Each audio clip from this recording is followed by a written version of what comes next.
ونصلي ونسلم على رسوله الكريم. ثم بعد فأعوذ بالله من الشيطان الرجيم. بسم الله الرحمن الرحيم. ويوم نحشر من كل أمة فوجا ممن يكذب بآياتنا فهم يوزعون حتى إذا جاءوا قال أكذبتم بآياتي ولم تحيطوا بها علما أم ماذا كنتم تعملون ووقع القول عليهم بما ظلموا فهم لا ينطقون ألم يروا أنا جعلنا الليل ليسكنوا فيه والنهار مبصرا إن في ذلك لآيات لقوم يؤمنون ويوم ينفخ في الصور ففزع من في السماوات ومن في الأرض إلا من شاء الله فكل أتوه داخلين وترى الجبال تحسبها جامدة وهي تمر مر السحاب صنع الله الذي أتقن كل شيء إنه خبير بما تفعلون من جاء بالحسنة فله خير منها وهم من فزع يومئذ آمنون ومن جاء بالسيئة فكبت وجوههم في النار هل تجزون إلا ما كنتم تعملون. صدق اللہ العظیم. یہ سورۃ النمل کا آخری رکوع ہے.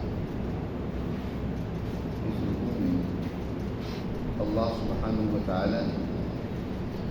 ان ظالم طاغوتی طاقت قوت و دین کا تذکرہ اس سورہ مبارکہ میں پہلے ہو چکا ہے. حضرت موسیٰ علیہ السلام کے مقابلے میں اس وقت فرعون ہے اور اسی طرح قوم سمود کا ذکر کیا. حضرت صالح علیہ السلام کی قوم ہے اس وقت سرکشی اور ظلم و طغیان میں مبتلا تھی. قرآن مجید نے ان واقعات کے ضمن میں اس حقیقت کو واضح کیا ہے کہ یہ جو ظالم قومیں ہوتی ہیں دنیا میں فساد بربریت اور ظلم سے باز نہیں آتی. اللہ سبحانہ و تعالیٰ ان کو دنیا میں بھی سزا دیتا ہے اور ان کے لیے ایک ایسا دن بھی اللہ نے مقرر کیا ہے جس دن ان کو ان کے اعمال کی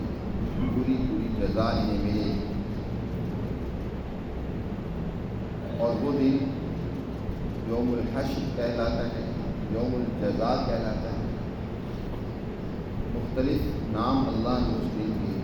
اپنے کلام مقدس میں ذکر کی اور اس دن کی ہولناکی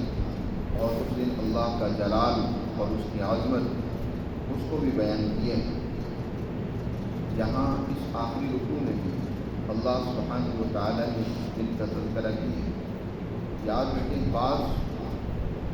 سزائیں تو ایسی ہیں جو اللہ قوموں کو دنیا ہی میں لے لیتا ہے, جیسے کہ گزشتہ رکوع میں اللہ سبحانہ و تعالیٰ کی بات فرمائی کہ یہ اللہ کے عذاب کے منتظر ہیں. انہیں فرما دیجیے عسیٰ ان یکون ردیف لکم بعض الذی تستعجلون. جس عذاب میں تم جلدی مچا رہے ہو اس کا کچھ حصہ عنقریب تم پر آیا جاتا ہے. اور پھر وہ آیا بدر کے میدان میں.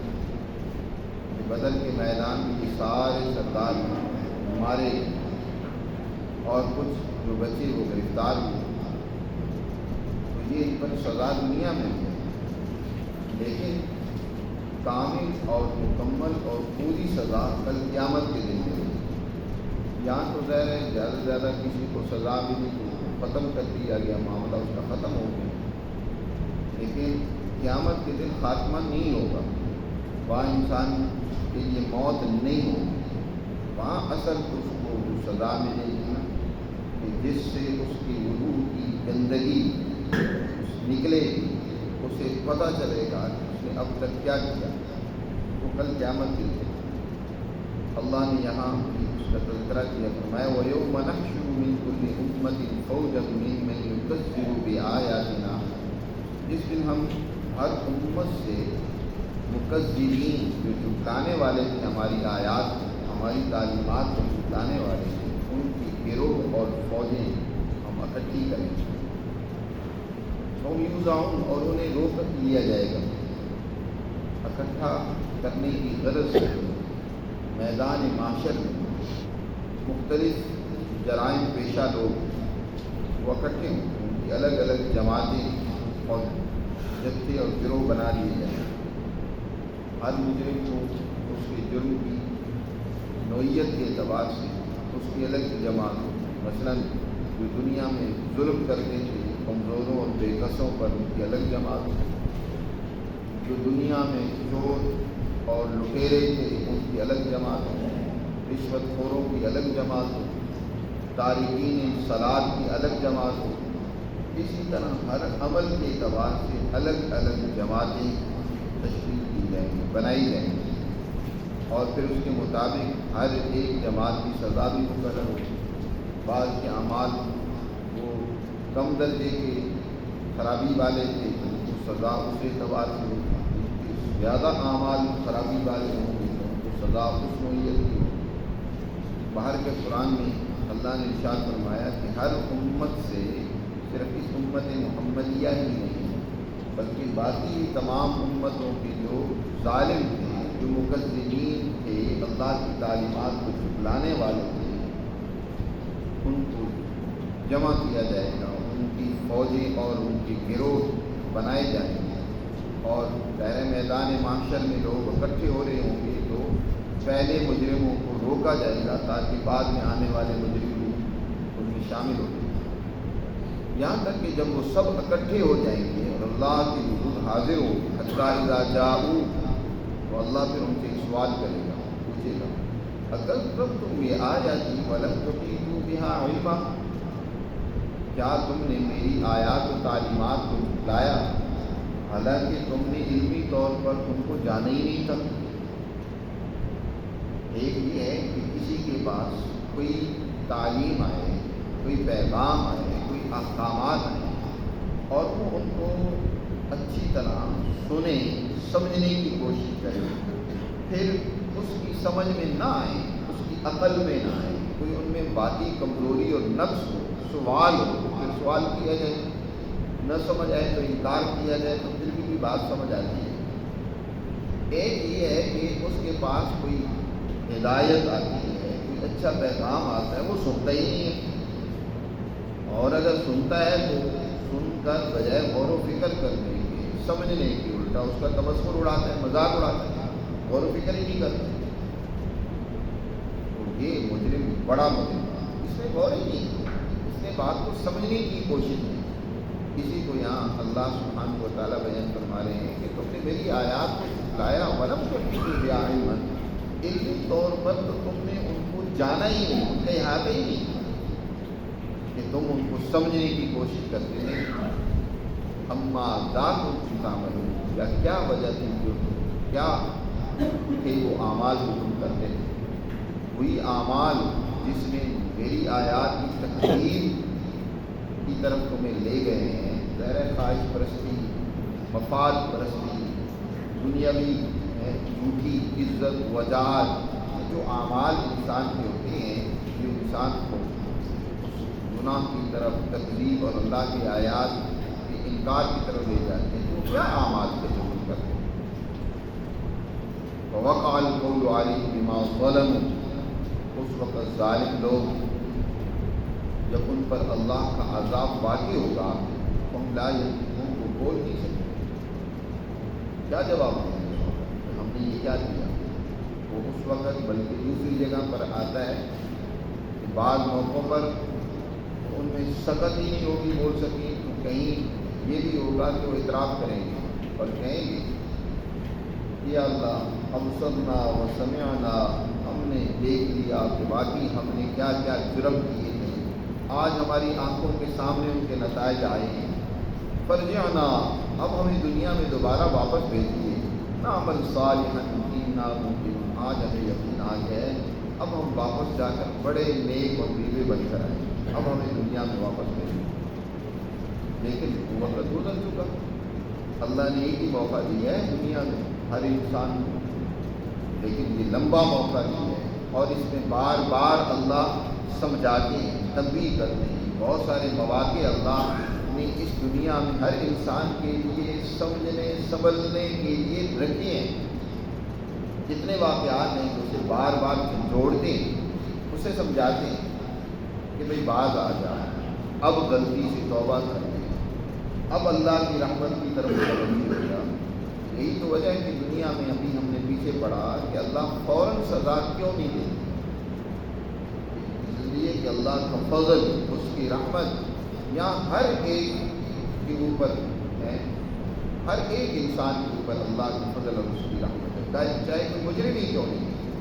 گناہ گار ہی کیوں نہیں، وہ بھی اللہ کی رحمت سے یہاں فائدہ اٹھا رہا ہے کہ اس کی رحمت کا ہی فیضان ہے کہ اس کے جرم کے باوجود اللہ اس کو مہلت دے رہے ہیں، اسے موقع دے رہے، معافی مانگ لے، توبہ کر لے، جرم سے باز آ جا، ہر ایک کو موقع دیتے ہیں اللہ تعالیٰ نے۔ کل پھر کہنے لگ پڑے کہ نہیں اب مجھے دنیا میں دوبارہ بھیجیں، اب میں نہیں گناہ کروں گا، نہیں جرم کروں گا، مجھے یقین آ گیا۔ تو اللہ تعالیٰ ارشاد فرماتے ہیں کہ اب ہم اگر ان کو واپس بھیج دیں گے نا تب بھی وہی کریں گے، جب دنیا میں پہلے نہیں سمجھے، بارہا اللہ نے موقع دیا، نہیں سمجھے، اب کون چیز کو سمجھ آئے گی؟ یہ تو وقتی تکلیف سے گھبرا کر کہہ رہے ہیں کہ اب ہم باز آئیں گے، اب ہم نہیں کریں گے ایسے، لیکن یہ باز آنے والے نہیں۔ اس آیت کا تعلق بعض محققین کے نزدیک اس سے بھی ہے کہ مکہ کے مشرکوں اور ظالموں کو جب سزا ملی، اللہ کے پیغمبر صلی اللہ علیہ وسلم انہیں تنبیہ کرتے تھے، سمجھاتے، بار بار سمجھایا حضور صلی اللہ علیہ وسلم، جب نہیں باز آئے بلکہ وہ اپنی سرکشی، ضد، اناد، یہاں تک کہ ظلم کی انتہا، جو سچی جماعت کو جو کسی کو نقصان نہیں پہنچا رہی بلکہ انسانیت کا فائدہ سوچ رہی ہے، اس کی ترقی کامیابی کی بات کر رہی ہے، اسی کو ختم کرنے کے لیے میدان میں اترے، سرداروں کو، بڑے بڑے لشکروں اور جرنیلوں کو اکٹھا کر کے میدان میں اترے، آج ان کو ختم کر دیں۔ تو اللہ سبحانہ و تعالیٰ نے پھر وہیں ان کو سزا دی، وہ سارے چودھری، سارے وڈیرے، سارے بدماش مارے گئے یا گرفتار ہوئے۔ اب واپس ہوئے جو باقی بچے کچے تھے، واپس آ کر کے اب ان سے پوچھا جاتا ہے کہ تمہاری تو بڑی بڑکیں تھی، بڑی تم باتیں کرتے تھے، کیا بنا تمہارا؟ قوم لا ینطقون، اب بولتی بند ہے، کیا جواب دیں گے؟ ہم نے کیا بڑکیں ماری تھی، ہم کیا کہتے تھے کہ ہم ان کو سرپرستی سے مٹا دیں گے، وہ کر دیں گے، پھر یہ بول نہیں سکے۔ دنیا میں بھی اللہ جب سزا دیتے ہیں تو پھر جب سزا آتی ہے تو پھر بولنے کی طاقت ختم، وقت ختم، کل قیامت کے دن بھی ایسے ہو۔ علم جرو، اللہ انسان کو آج دنیا میں دعوت غور و فکر اور دعوت عقل دیتا ہے، سوچو، سمجھو، غور کرو، اس قدرت کی کائنات کے عالمگیر نظام میں ذرا غور و فکر کر کے بتاؤ، اس مالک نے تمہاری لیے کون سی ایسی سہولت ہے، کون سی ایسی عنایت و مہربانی ہے جو نہ کی ہو۔ دیکھو تو صحیح، یہ تمہارے اعضاء ایک وقت آتا ہے کہ تھک جاتے ہیں، ان کے اندر وہ طاقت، ہمت و توانائی نہیں ہوتی، ضرورت ہوتی ہے کہ ان میں اثر نو جان پیدا ہو جائے، ان کے اندر طاقت آ جائے۔ تو اللہ نے تمہارے ان اعضاء کے آرام کے لیے رات کی چادر تان، رات اللہ نے تمہارے لیے بنائی، سورج کو چھپا دیا، چاند کی بہت بہترین اور پیاری کھنک اس کو طلوع کر دیا، سورج غائب کر دیا تاکہ تم اپنے اعضاء کو سکون دو، ان کے اندر پھر تازگی آ جائے، پھر ان کے اندر جو ہے وہ راحت اور طاقت و توانائی پیدا ہو جائے۔ ذرا غور تو کرو، کون ہے وہ ذات جو تمہارے ان اعضاء کو پھر جوان کر دیتی ہے۔ علم جاؤ، کیا آپ یہ لوگ غور و فکر نہیں کرتے؟ انا جعلنا اللیل، بے شک ہم نے رات بنائی ہے، لیسکنوا فیہ، تاکہ اس میں سکون حاصل کریں، تاکہ اس میں اپنے اعضاء کو سولائیں، آرام۔ اور والنہار مبصرا، دن کو ہم نے روشن کر دیا تاکہ اب انہوں نے کام کاج کرنا ہے اور اس کے لیے ان کو روشنی کی ضرورت ہے، اجالا ہو، جہاں پہنچنا ہے، جہاں جانا ہے، جو کام کرنا ہے وہ سہولت اور آسانی سے کر سکے، تو ہم نے دن کو روشن کر دیا کہ اب کام کاج کرو۔ دیکھو اللہ کی کیسی کاریگری ہے، اس کی مہربانی عنایت ہے، لیکن لوگ ہیں کہ اس میں بھی غور و فکر نہیں کرتے۔ وہی لوگ اللہ کی آیات و بینات کے اندر، نشانیوں کے اندر غور کرتے ہیں جو اللہ کی تعلیمات کو مانتے ہیں۔ ان فی ذلک لآیات لقوم یؤمنون، بے شک اس میں یقیناً نشانیاں ایسی قوم کے لیے جو اللہ کی آیات کو مانتے ہیں۔ اس میں یہ بھی بات بیان ہے کہ کام دن کو ہونا چاہیے، رات کو آرام ہونا چاہیے۔ ہمارے پاکستانیوں کا حال الٹ ہوتا جا رہا ہے، دن کو سوتے ہیں اور رات کو کام کرتے ہیں۔ اولاً تو ساری مارکیٹیں رات کو دیر سے کھلتی ہیں، یعنی دن جب جانے والا ہوتا ہے نا اس وقت کھلتی ہیں، 12 بجے 1 بجے کے بعد مارکیٹیں کھل رہی ہوتی ہیں۔ حالانکہ نبی کریم صلی اللہ علیہ وسلم نے اپنی اس امت کے لیے صبح کے وقت میں برکت کی دعا کی،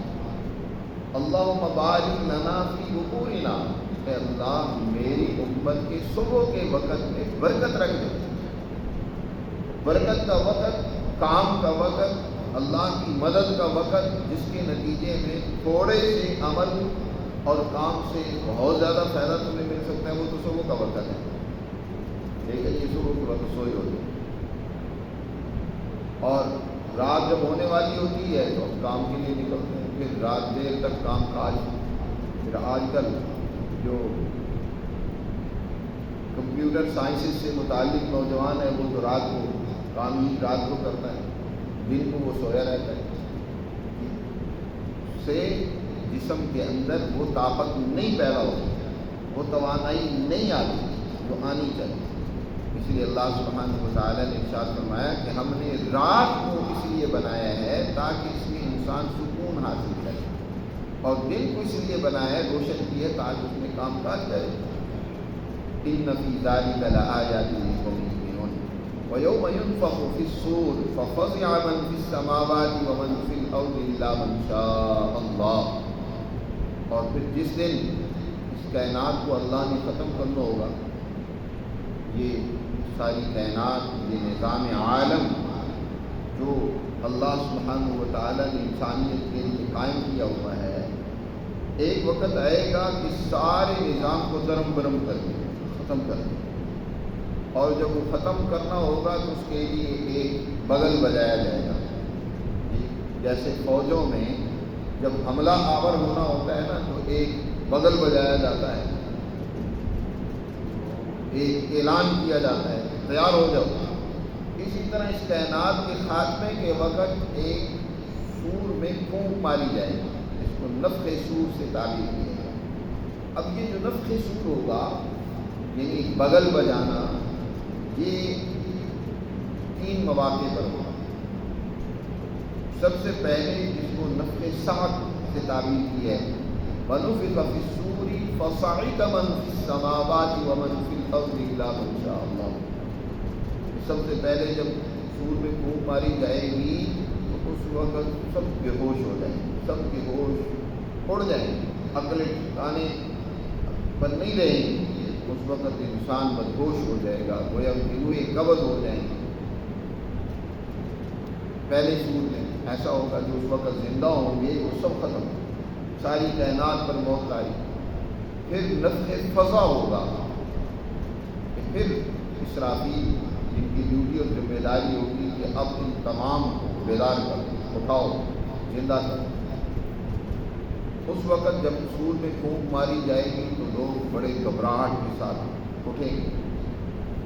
ایک اسی طرح نفخ بعث ہوگا کہ جب سب اللہ کی نور جمع ہو جائیں گے، اکٹھے ہو جائیں گے، جب اکٹھے ہو جاؤ تو یہاں نفخ فضا کا ذکر ہے۔ بات کہتے ہیں کہ نفخ فضا اور ساعت یہ دونوں ایک ہی ہیں، اور یہاں اسی کا بیان ہے۔ باہر کہتے ہیں کل قیامت کے دن جب سور میں پھونک ماری جائے گی تو فَفَزِعَ مَن فِي السَّمَاوَاتِ وَمَن فِي الْأَرْضِ إِلَّا مَن شَاءَ اللَّهُ۔ آسمان و زمین میں جو کچھ بھی ہے، انسان، حیوانات، سب ان پر ایک عجیب گھبراہٹ ہوگی، خوف و ہراس ہوگا، بڑی بے چینی ہوگی، اور سب کے سب وہ گھبراہٹ میں ہوں گے سوائے ان کے جن کو اللہ ہی خوف زدہ گھبراہٹ میں نہیں مبتلا کرنا چاہیے، الا من شاء اللہ، مگر جن کے لیے اللہ چاہے گا کہ ان پر کوئی گھبراہٹ نہیں ہوگی، وہ اس دن بھی گھبراہٹ سے محفوظ ہوگی۔ وہ کون لوگ ہوں گے؟ بعض احادیث کے مطابق انبیاء ہوں گے، صدیقین ہوں گے، شہداء ہوں گے، صلحاء اور اولیاء اللہ ہوں گے۔ یہ چار وہ جماعتیں ہوں گی جن کا قرآن نے دوسری جگہ پر ذکر کیا ہے کہ یہ اس دن بھی اللہ کی اس عام جو ایک گھبراہٹ کا عمل ہوگا اس سے اللہ ان کو محفوظ رکھے گا، اور اس وقت یہ بہت خود مطمئن ہوں گے، پرامن ہوں گے۔ الا من شاء اللہ، یہاں قرآن نے ان لوگوں کو استثناء کی ہے۔ اور پھر وَكُلٌّ أَتَوْهُ دَاخِرِينَ، اور سب کے سب عاجز، لاچار اور بے بس ہو کر اللہ کے دربار میں حاضر ہوں۔ کسی کو مفر نہیں ہوگا، کوئی دنیا کا متکبر، مغرور، فرعون، بدماش ہے، وہاں اس کی وہ بدماشی ٹوٹ جائے اور عاجز ہو کر، بے بس ہو کر، لاچار ہو کر، گردن جھکائے ہوئے اللہ کے دربار میں حاضر ہو۔ وَتَرَى الْجِبَالَ تَحْسَبُهَا جَامِدَةً وَهِيَ تَمُرُّ مَرَّ السَّحَابِ، جب قیامت آئے گی تو تم اس وقت دیکھو گے کہ یہ پہاڑ اتنی مضبوط ہے، یہ بھی ریزہ ریزہ ہو جائے گے اور ایسے چل رہے ہوں گے جیسے بادل چلتے ہیں، پہاڑ ایسے ریزہ ریزہ ہو کر بکھر رہے ہوں گے، چل رہے ہوں گے۔ دیکھو گے تم پہاڑوں کے کہ تَحْسَبُهَا جَامِدَةً، جن کو تم سمجھتے ہو کہ بڑے مضبوط ہے، وَهِيَ تَمُرُّ مَرَّ السَّحَابِ، وہ یوں چل رہے ہوں گے جیسے بادل چلتے ہیں۔ سُنَ اللَّهِ الَّذِي أَتْقَنَ كُلَّ شَيْءٍ، یہ تو اللہ کی کاریگری ہے کہ اس نے ہر چیز کو مضبوط بنایا ہے۔ دنیا میں جب اس نے اللہ نے اس کائنات کو بنایا تو ہر چیز کو اس نے بڑی مضبوطی اور پائیداری کی۔ اتقن کہتے ہیں کہ کسی چیز کو حکمت کے تحت بنانا اور مضبوط بنانا، پائیدار بنانا۔ آج یہ دنیا میں جو اللہ نے ساری کائنات کو بنایا، جس میں ہم رہ رہے ہیں، ہر ایک چیز کو دیکھو گے تو بڑی پائیدار ہے اور ایک حکمت کے تحت۔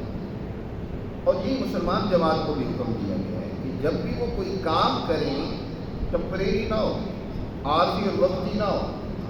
نبی کریم صلی اللہ علیہ وسلم نے ارشاد فرمایا من عمل عملا فاتقنہ، جو بھی کوئی انسان کام اور عمل کرے تو اس کو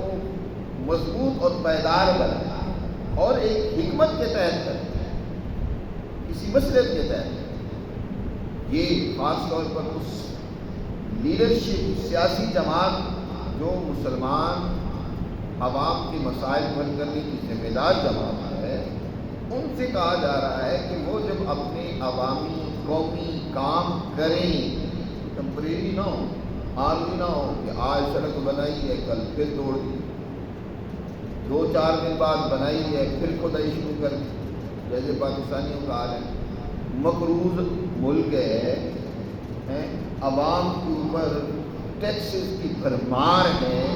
جینا ان کا دو گھر کر دیا ہے، اور کام ایسے کرتے ہیں جیسے شہنشاہانہ بڑی وافر دولت ملک میں موجود ہے۔ ایسے ملکوں کو تو ایک روپے کی جب تک بچت نہ کریں، حفاظت نہ کریں، اس وقت تک ایسے ملک کبھی ترقی نہیں کر سکتے۔ یہ ساری توڑ پھوڑ بار بار کرنا صرف لوٹ مار کے لیے ہوتا ہے۔ کوئی نہ کوئی کیا کام ہوتا رہے گا، اس کام کے نام پر کیا ہم بجٹ ریلیز کرواتے رہیں گے اور اس میں سے ہمارا کھانا پینا بھی چلتا رہے گا، اوپر سے نیچے تک یہی معاملہ ہوتا ہے۔ یہ اتقن کل شیء کے خلاف ہے۔ نبی کریم صلی اللہ علیہ وسلم تو فرما رہے ہیں کہ جب کوئی کام کرو تو مضبوط اور پائیدار کرو، سالوں تمہارا وہ کام باقی اور قائم و دائم ہے۔ اور مسلمانوں نے اپنے دور عروج میں ایسا کیا ہے۔ آج بھی دیکھنے صدیاں بیت گئی ہیں، مسلمانوں کی تعمیرات جو مسلمانوں نے کی ہیں دنیا کے لیے عجوبہ بنی ہوئی ہیں۔ مغلوں کے دور کی آج بھی آپ تعمیرات دیکھیں، ایسی پائیدار مضبوط، کئی صدیاں گزر گئی ہیں، 3 صدیاں گزر گئی ہیں، لیکن آج ان میں کوئی درار نہیں، کوئی نقص نہیں، کوئی کمی واقع نہیں ہوئی، مسلمان تو ایسے کام کرتے ہیں۔ آج انگریز نے، دشمن نے مسلمانوں کی اس فن کو بھی، فن انجینئرنگ کو بھی الٹا منفی پروپیگنڈے کے طور پر پیش کرنا شروع کر دیا، اور نوجوانوں کے ذہن کو زہریلا بنا دیا، مسلمان کے ذہن کو خراب کر دیا کہ جی دیکھو جب یونیورسٹیاں بن رہی تھیں یورپ میں، اور یہاں مسلمان کیا تعمیرات میں لگے ہوئے تھے، مقبرے بنا رہے تھے، یہ بنا رہے تھے۔ یہ بھی یاد رکھو پروپیگنڈا ہے۔ اتنی عالیشان تعمیرات جی یہ کیا بغیر فن انجینئرنگ کے وجود میں آتی؟ آپ دیکھیں مقبرہ جہانگیر اور بادشاہی مسجد کا مینار ایسی ایک لیول پر بنے ہوئے ہیں کہ آپ بادشاہی مینار کے ایک طرف سے نظر دوڑائیں تو آپ کو بادشاہی مسجد کے مینار کے جو سوراخ ہے اس سے بالکل سیدھے میں مقبرہ جہانگیر کا وہ نظر آئے گا مینار۔ یہ بغیر اس انجینئرنگ کے، فن کے، جیومیٹری کے، اور جو اس کے لیے جو لازمی اور ضروری چیزیں ہوتی ہیں اس کے بغیر اتنی بڑی بڑی فن وجود میں آئی۔ ترقی کا یہ عالم تھا، تعلیم کا یہ عالم تھا کہ ایک ٹھٹھا شہر، یہ آپ کے سندھ کا شہر جو دارالخلافہ دہلی سے سینکڑوں میل دور ہے، اس کے اندر 400 کالج اس دور کے اندر موجود تھے، ایک شہر کے اندر۔ اور خود انگریز مورخین لکھتے ہیں، کہا جاتا ہے کہ یہاں تعلیم نہیں تھی، دہلی کے اندر 1000 کالج سکول موجود تھے دہلی کے اندر۔ آج آپ کتنی ترقی یافتہ دور کے اندر بھی اتنے کالج، اتنی تعلیم گاہیں نہیں ہیں جتنی اس دور کے اندر تھی۔ اور اسی طرح صحت کے حوالے سے آپ دیکھ لیں، صحت ہر جگہ پر عام تھی، اس کے ہاسپٹل، علاج، اور کوئی کسی کو صحت کے حوالے سے، معاش کے حوالے سے، تعلیم کے حوالے سے پریشانی نہیں تھی۔ آج تو بچوں کو پڑھانا ہی بڑا مشکل کر دیا ہے۔ تو مضبوط کام کرتے تھے، پائیدار کام کرتے تھے، صدیاں بیت گئیں، ان کے کام آج بھی انسانیت کے لیے عجوبہ بنے ہوئے۔ فرمایا اللہ کی کاریگری کو بھی دیکھو کہ اللہ نے جس کائنات کو بنایا خوب مضبوط بنایا۔ سن اللہ الذی اتقن کل شیء انہ خبیر بما تفعلون، بے شک جو کچھ تم کرتے ہو اللہ اس کی پوری خبر اور آگاہی رکھنے والا ہے۔ من جاء بالحسنہ، یاد رکھو اس دنیا میں تمہیں کردار ادا کرنے، اچھا انسان بننے، اچھا کام کرنے کا حکم دیا گیا ہے۔ اور جو بھی انسان کوئی اچھا عمل، کوئی اچھی نیکی اور خیر کا کام کر کے کل اللہ کے دربار میں حاضر ہوگا، فَلَوْ خَيْرٌ مِّنْهَا، وہ کام اس کے لیے بہت بہتر ہوگا، اس کا بہتر بدلہ پائے گا، اس کا اللہ کی طرف سے ایک اچھا عمل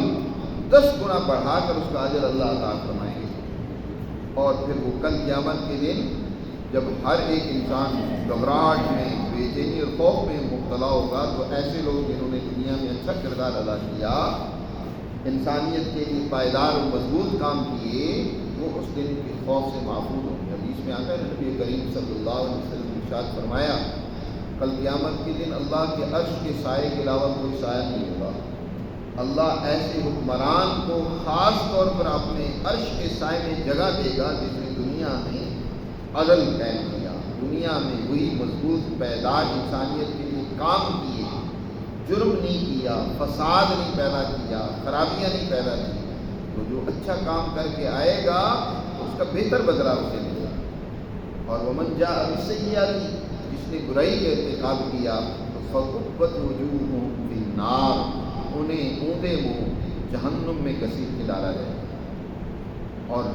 ڈانٹ کر ان سے کہا جائے گا هل تجزون الا ما کنتم تعملون، جو کچھ تم کرتے رہے ہو نا یہ اسی کی سزا ہے، اللہ نے تم پر ظلم نہیں کیا، یہ تمہاری عمل ہے، یہ انہی اعمال کی جزا اور بدلہ ہے جو تم نے دنیا میں کی۔ تو اللہ سبحانہ و تعالیٰ نے آیات مبارکہ میں انسان کو تنبیہ کی ہے اور یہ بات سمجھائی ہے یہ یاد رکھو ایک دن اللہ کی طرف سے جزا و سزا کا مقرر ہے، اس دن یقیناً تمہارے اعمال اللہ کے حضور پیش ہوں گے اور اس کے مطابق تمہیں جزا و سزا سے گزرنا پڑے گا۔